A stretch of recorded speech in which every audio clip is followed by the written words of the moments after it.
ನಮಸ್ಕಾರ ವೀಕ್ಷಕರೇ, welcome to divine media. ವೀಕ್ಷಕರೇ, ಬಾಗಲಕೋಟೆ ಜಿಲ್ಲೆ ಮುಧೋಳ ತಾಲೂಕಿನ ಲೋಕಾಪುರದ ಪಟ್ಟಣ ಪಂಚಾಯಿತಿಯ ಅಧಿಕಾರಿಗಳು ಮಾಡಿರ್ತಕ್ಕಂತಹ ಸಾಧನೆಗಳ ಬಗ್ಗೆ ವಿಸ್ತೃತವಾಗಿ ನಿಮ್ಮ ಮುಂದೆ ತಿಳಿಸೋದಕ್ಕೆ ಇವತ್ತು ನಾನು ಬಂದಿದ್ದೀನಿ. 26/11/2024ರಲ್ಲಿ ಮಾಹಿತಿ ಹಕ್ಕು ಕಾಯ್ದೆ ಅಡಿಯಲ್ಲಿ ನಾನು ಒಂದು ಪ್ರಶ್ನೆಯನ್ನು ಕೇಳ್ತೀನಿ ಪಟ್ಟಣ ಪಂಚಾಯಿತಿ ಅಧಿಕಾರಿಗಳಿಗೆ. ಅದು ಕೂಡ ಅವರು 4 ತಿಂಗಳ ನಂತರ ನನಗೆ ಒಂದು ಉತ್ತರವನ್ನು ಕೊಡ್ತಾರೆ. ಉತ್ತರ ಬಹಳ ವಿಶೇಷ, ನನಗೆ ಹಾಸ್ಯಾಸ್ಪದ ಅನಿಸ್ತು. ಯಾಕಂದರೆ ನಾನು ಕೇಳಿರೋದು ಸಾರ್ವಜನಿಕರು ತಾವು ದುಡಿದ ದುಡ್ಡಿನಲ್ಲಿ ಟ್ಯಾಕ್ಸ್ ರೂಪದಲ್ಲಿ ಈ ಗ್ರಾಮದ ಅಥವಾ ಈ ಪಟ್ಟಣದ ಅಭಿವೃದ್ಧಿಗೆ ಹಣವನ್ನು ಸಂದಾಯ ಮಾಡ್ತಾರೆ. ಪಟ್ಟಣ ಪಂಚಾಯಿತಿಗೆ ಏನಾದರೂ ಒಂದು ಅಭಿವೃದ್ಧಿಯ ಕೆಲಸ ಈ ಪಟ್ಟಣದಲ್ಲಿ ನಡೀಲಿ ಅನ್ನುವಂಥ ಉದ್ದೇಶಕ್ಕೆ. ಆದರೆ ಅದನ್ನು ತೆಗೆದುಕೊಂಡು ಅಭಿವೃದ್ಧಿಯ ಕಡೆ ಗಮನ ಹರಿಸಬೇಕಾದಂತಹ ಅಧಿಕಾರಿಗಳು ಸುಮಾರು 4 ವರ್ಷಗಳು ಕಳೆದರೂ ಕೂಡ ಲೋಕಾಪುರದಲ್ಲಿ ಮೂಲಭೂತ ಸೌಕರ್ಯಗಳಲ್ಲಿ ಮೊದಲನೆಯದಾಗಿ ಬೇಕಾಗಿರ್ತಕ್ಕಂತಹ ಒಂದು ಸಾರ್ವಜನಿಕ ಶೌಚಾಲಯ ನಮ್ಮ ಪಟ್ಟಣದಲ್ಲಿ ಇಲ್ಲ. ಇದು ಮೊದಲನೇದ್ದು. ಇದಕ್ಕೋಸ್ಕರನೇ ಸುಮಾರು 6 ತಿಂಗಳಿಂದನೂ ಕೂಡ ನಮ್ಮ ಡಿವೈನ್ ಮೀಡಿಯಾ ಇದರ ಬಗ್ಗೆ ವಿಸ್ತೃತವಾಗಿ ಬೆಳಕನ್ನು ಚೆಲ್ಲುವಂತಹ ಪ್ರಯತ್ನವನ್ನು ಮಾಡ್ತಾನೆ ಬಂದಿದೆ. ಇದಕ್ಕೆ ಪ್ರತಿಕ್ರಿಯೆಯನ್ನು ಕೆಲಸದ ರೂಪದಲ್ಲಿ ನೀಡದೇ ಇರತಕ್ಕಂತಹ ಈ ಅಧಿಕಾರಿಗಳಿಗೆ ಚಾಟಿ ಏಟನ್ನು ಬೀಸುವ ರೂಪದಲ್ಲಿ ನಾನು ಮಾಹಿತಿ ಹಕ್ಕು ಕಾಯ್ದೆ ಅಡಿಯಲ್ಲಿ ಒಂದು ಪ್ರಶ್ನೆಯನ್ನು ಕೇಳ್ತೀನಿ ಪಟ್ಟಣ ಪಂಚಾಯಿತಿಯ ಅಧಿಕಾರಿಗಳಿಗೆ. ಅವರು ನೀಡಿರ್ತಕ್ಕಂಥ ಉತ್ತರ, ನಮ್ಮ ಪಟ್ಟಣದಲ್ಲಿ ಎಷ್ಟು ಶೌಚಾಲಯಗಳು ಪಟ್ಟಣ ಪಂಚಾಯಿತಿಯ ವತಿಯಿಂದ ನೀವು ಮಾಡಿದ್ದೀರಿ, ಅದನ್ನು ಛಾಯಾಚಿತ್ರದೊಂದಿಗೆ ನನಗೆ ತಿಳಿಸಿ ಅಂತೇಳಿ ಒಂದು ಮಾಹಿತಿ ಹಕ್ಕು ಕಾಯ್ದೆ ಅಡಿಯಲ್ಲಿ ನಾನು ಒಂದು ಪ್ರಶ್ನೆಯನ್ನು ಕೇಳಿದಾಗ ಅವರು ನೀಡಿರತಕ್ಕಂತಹ ಉತ್ತರ ಶೂನ್ಯ. ನಾವು ಪಟ್ಟಣ ಪಂಚಾಯಿತಿ ವತಿಯಿಂದ ಯಾವುದೇ ಶೌಚಾಲಯವನ್ನು ನಿರ್ಮಿಸಿಲ್ಲ. ಇರೋದು ಒಂದೇ ಒಂದು ಶೌಚಾಲಯ, ಅದು ಸಾರ್ವಜನಿಕ ಶೌಚಾಲಯ.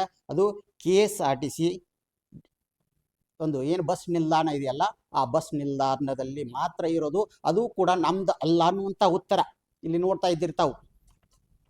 ಲೋಕಾಪುರ ಪಟ್ಟಣ ಪಂಚಾಯಿತಿ ವ್ಯಾಪ್ತಿಯಲ್ಲಿ ಒಟ್ಟು ಒಂದೇ ಒಂದು ಸಾರ್ವಜನಿಕ ಶೌಚಾಲಯವಿದ್ದು ಅದು ಕೂಡ KSRTC ಬಸ್ ನಿಲ್ದಾಣದ ಅಧೀನಕ್ಕೆ ಸಂಬಂಧಿಸಿದ್ದಾಗಿರುತ್ತದೆ. ಅವರು ಕೊಟ್ಟಿರ್ತಕ್ಕಂಥ ಉತ್ತರ. ಹಾಗಾದರೆ ಸಾರ್ವಜನಿಕರು ಟ್ಯಾಕ್ಸನ್ನು ಯಾಕೆ ಕಟ್ಟಬೇಕು ಪಟ್ಟಣ ಪಂಚಾಯಿತಿಗೆ? ನೀವು ನಮ್ಮ ದುಡ್ಡನ್ನು ತೆಗೆದುಕೊಂಡು ಏನು ಕಾಣ್ತಕ್ಕಂಥ ಅಭಿವೃದ್ಧಿಯನ್ನು ಮಾಡ್ತಾ ಇದ್ದೀರಿ.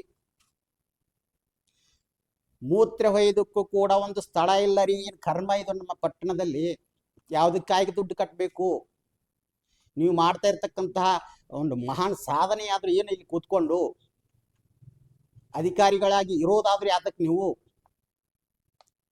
ಕೇವಲ ಒಂದು ಏನೋ ಒಂದು ಪಟ್ಟಣ ಸ್ವಚ್ಛ ಮಾಡೋದಕ್ಕೆ ಅಥವಾ ಅದನ್ನು ಸಣ್ಣ ಪುಟ್ಟ ಕಾರ್ಮಿಕರು ಮಾಡ್ತಾರ್ರಿ. ಮುಖ್ಯಾಧಿಕಾರಿಗಳೇ, ನೀವು ಏನನ್ನ ಮಾಡಬೇಕಾಗಿದೆ ನಮ್ಮ ಊರಲ್ಲಿ? ಯಾತಕ್ಕಾಗಿ ದೊಡ್ಡ ದೊಡ್ಡ ಸಂಬಳವನ್ನು ತೆಗೆದುಕೊಂಡು ಬಂದು ಕೂತಿದ್ದೀರಲ್ಲಿ? ಕೆಲಸ ಆಗ್ಬೇಕ್ರಿ. ಮೂಲಭೂತ ಸೌಕರ್ಯಗಳಲ್ಲಿ ಅದು ಸ್ವಚ್ಛ ಭಾರತ ಅಂತ ಬಡ್ಕೊಳ್ತಾ ಇದ್ದಾರೆ ಸರ್ಕಾರ. ಆದರೂ ಕೂಡ ಜಾನ ಕುರುಡರ ಹಾಗೆ ವರ್ತಿಸ್ತಾ ಇರತಕ್ಕಂತಹ ಅಧಿಕಾರಿಗಳೇ, ಆರೋಗ್ಯಾಧಿಕಾರಿಗಳೇ, ನಾಚಿಕೆ ಆಗಬೇಕು ತಮಗೆ. ಯಾಕಂದರೆ ಒಂದು ಶೌಚಾಲಯ ರೀ, ಅದು ಹೆಣ್ಮಕ್ಕಳಿಗೋ ಅಥವಾ ಗಂಡು ಮಕ್ಕಳಿಗೋ ತುಂಬ ಅವಶ್ಯವಾಗಿ ಬೇಕಾಗೇ ಇರತಕ್ಕಂಥ ಸೌಲಭ್ಯ. ಅದನ್ನು ನೀವು ನೀಡದೇ ಇರೋದ್ರಿಂದ ನಾವು ಟ್ಯಾಕ್ಸನ್ನು ಯಾಕೆ ಕಟ್ಟಬೇಕು? ಹಾಗಾದರೆ ನಾವು ಕಟ್ಟಿರ್ತಕ್ಕಂಥ ಟ್ಯಾಕ್ಸ್ನಲ್ಲಿ ನೀವು ಏನನ್ನು ಮಾಡ್ತಾ ಇದ್ದೀರಿ? ಆ ಟ್ಯಾಕ್ಸನ್ನು ಕೇವಲ ಸರ್ಕಾರಕ್ಕೆ ಕಳಿಸ್ತಾ ಇದ್ದೀರೋ ಅಥವಾ ನೀವು ತಿಂತಾ ಇದ್ದೀರೋ? ಅದರಿಂದ ಆಗಿರ್ತಕ್ಕಂತಹ ಸೌಲಭ್ಯಗಳು ಏನು? ಪಟ್ಟಣ ಪಂಚಾಯಿತಿಯಲ್ಲಿ ಏನು ಘನಕಾರ್ಯವನ್ನು ಮಾಡ್ತಾ ಇದ್ದೀರಿ ತಾವು? ಅಥವಾ ಒಂದು ಏನು ಅನುದಾನ ಬರುತ್ತೋ ಇಂಥವಕ್ಕೆಲ್ಲ ಕೆಲಸಗಳಿಗೆ ಆ ಅನುದಾನ ಎಲ್ಲಿ ಹೋಗ್ತಾ ಇದೆ? ಏನು ಮಾಡ್ತಾ ಇದ್ದೀರಿ ಆ ಅನುದಾನವನ್ನು? ಕೇವಲ ಒಂದು ಮೂಲಭೂತ ಸೌಕರ್ಯವನ್ನು ನಿಮಗೆ ನೀಡೋದಾಗದೇ ಇದ್ರೆ ನೀವು ಅಧಿಕಾರಿಗಳು ಯಾಕೆ ಆಗಿ ನಮ್ಮ ಊರಲ್ಲಿ ಇರಬೇಕು? ಅಧಿಕಾರಿಗಳೇ, ತಾವು ಅಧಿಕೃತವಾಗಿ ನೀಡತಕ್ಕಂತಹ ಒಂದು ಪತ್ರ ನನ್ನ ಹತ್ರ ಇರೋದು. ಇದು ಮಾಹಿತಿ ಹಕ್ಕು ಕಾಯ್ದೆ ಅಡಿಯಲ್ಲಿ ಕೇಳತಕ್ಕಂಥ ಪ್ರಶ್ನೆಗೆ ಅಧಿಕೃತವಾಗಿ ತಾವು ನೀಡಿರ್ತಕ್ಕಂತಹ ಒಂದು ಸಂದೇಶ ನನಗೆ. ಅಧಿಕೃತವಾಗಿ ತಾವು ನೀಡಿರ್ತಕ್ಕಂಥ, ತಾವಿಲ್ಲಿ ಸಹಿಯನ್ನು ಮಾಡಿ ಕೊಟ್ಟಿರ್ತಕ್ಕಂತಹ ಒಂದು ಪತ್ರ ಇದು. ನಾಚಿಕೆಯಾಗಬೇಕು ಅಧಿಕಾರಿಗಳಿಗೆ. ನಾವು ಎದಕ್ಕಾಗಿ ನಿಮಗೆ ಟ್ಯಾಕ್ಸ್ ಅನ್ನ ನೀಡಬೇಕು?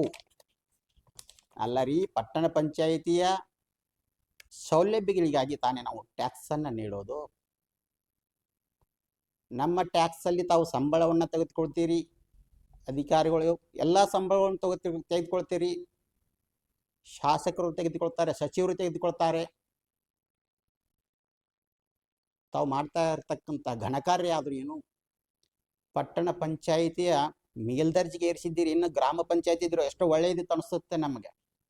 ಪಟ್ಟಣ ಪಂಚಾಯಿತಿಯ ಮೇಲ್ದರ್ಜೆಗೆ ಏರಿಸಿದ್ರೂ ಕೂಡ ಒಂದು ಸಾರ್ವಜನಿಕ ಶೌಚಾಲಯ ಇಲ್ಲ ಅಂದ್ರೆ ನಾಚಿಕೆ ಆಗ್ಬೇಕು ತಮಗೆ.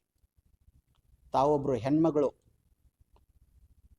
ಬೇರೆ ಊರಿಂದ ಸುಮಾರು ಸಾಕಷ್ಟು ಜನ ಮಹಿಳೆಯರು ಕೂಡ ಬರ್ತಾರೆ ಇಲ್ಲಿ. ಯಾವುದೋ ಒಂದು ಇಂಡಸ್ಟ್ರಿಯಲ್ ಏರಿಯಾ ಇರೋದ್ರಿಂದ ನಮ್ಮ ಲೋಕಾಪುರ ಪಟ್ಟಣ ಬೇರೆ ಬೇರೆ ಹಳ್ಳಿಯಿಂದ, ಬೇರೆ ಬೇರೆ ಗ್ರಾಮದಿಂದ ಯಾವುದ್ಯಾವುದೇ ಕೆಲಸಗಳಿಗೆ ಬರ್ತಾ ಇರ್ತಾರೆ. ಸುಮಾರು 2 ತಾಸು, 3 ತಾಸು, 4 ತಾಸು ಆಗ್ಬೋದು ಅವ್ರವ್ರ ಕೆಲಸಗಳನ್ನು ಮುಗಿಸೋದಕ್ಕೆ. ಅಲ್ಲಿ ತನಕ ಎಲ್ರಿ ಅವರು ನಿತ್ಯ ಕರ್ಮಗಳನ್ನು ಮಾಡೋದಾದ್ರೆ ಎಲ್ಲಿ?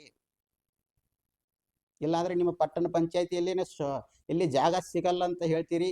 ನಿಮ್ಮ ಪಟ್ಟಣ ಪಂಚಾಯತಿಯಲ್ಲಿ ಮಾಡ್ರಿ, ಎಲ್ಲರೂ ಅಲ್ಲೇ ಬರ್ತೀವಿ ನಾವು.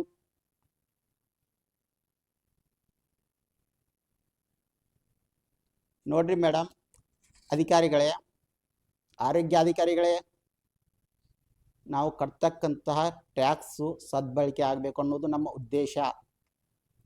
ತಾವು ಮೂಲಭೂತ ಸೌಕರ್ಯಗಳಲ್ಲಿ ಮತ್ತು ಸರ್ಕಾರ ಏನು ಹೊಡ್ಕೊಳ್ತಾ ಇದೆ, ಬಾಯಿ ಬಡ್ಕೊಳ್ತಾ ಇದೆ, ಸ್ವಚ್ಛ ಭಾರತವಾಗಿ ಇಟ್ಕೊಡ್ರಿ, ಗ್ರಾಮವನ್ನು ಸ್ವಚ್ಛ ಭಾರತ ಮಾಡಿಕೊಡ್ರಿ, ಸ್ವಚ್ಛ ಭಾರತ ಇರಲಿ ಅಂತ ಆ ನಿಟ್ಟಿನಲ್ಲಿ ತಾವು ಕಾರ್ಯವನ್ನು ಮಾಡಲೇಬೇಕು. ಈ ಕೆಲಸ ಆಗೋವರೆಗೂ ಡಿವೈನ್ ಮಾಡಿಯ ನಿದ್ರಿಸೋದಿಲ್ಲ. ಮತ್ತೆ ಇನ್ನೊಂದಷ್ಟು ಕೆಲವು ದಿನಗಳ ನಂತರ ಮತ್ತೆ ರಿಯಾಲಿಟಿ ಚೆಕ್ಕನ್ನು ಮಾಡ್ತಾ ಈ ಕೆಲಸ ಆಗದೇ ಇದ್ದರೆ ಮುಂದಿನ ಹೋರಾಟವನ್ನ ಭಾರತೀಯ ಮಾನವ ಹಕ್ಕುಗಳು ಮತ್ತು ಭ್ರಷ್ಟಾಚಾರ ನಿರ್ಮೂಲನಾ ಸಂಸ್ಥೆ ದೊಡ್ಡ ರೂಪದಲ್ಲಿ, ದೊಡ್ಡ ಮಟ್ಟದಲ್ಲಿ, ಅದರ ಜಿಲ್ಲಾ ಕಾರ್ಯದರ್ಶಿಯಾಗಿ ಕೂಡ ನಾನು ಹೇಳ್ತಾ ಇದ್ದೀನಿ, ತಮಗೆ ಎಚ್ಚರಿಕೆಯನ್ನು ಕೂಡ ಕೊಡ್ತಾ ಇದ್ದೀನಿ. ದೊಡ್ಡ ಮಟ್ಟದಲ್ಲಿ ಹೋರಾಟ ಆಗತ್ತೆ, ಅದನ್ನ ಮುಂದೆ ತಾವು ಬಲ್ಲಿರಿ ಅಂತ ಹೇಳ್ತಾ, ಮತ್ತೆ ವೀಕ್ಷಕರೇ, ಮುಂದಿನ ಇನ್ನೊಂದು ವಿಶೇಷವಾದ ವಿಷಯದ ಜೊತೆಗೆ ನಿಮ್ಮ ಮುಂದೆ ಹಾಜರಾಗ್ತೀನಿ ಅಂತ ಹೇಳ್ತಾ ಬರ್ತೀನಿ. ನಮಸ್ಕಾರ.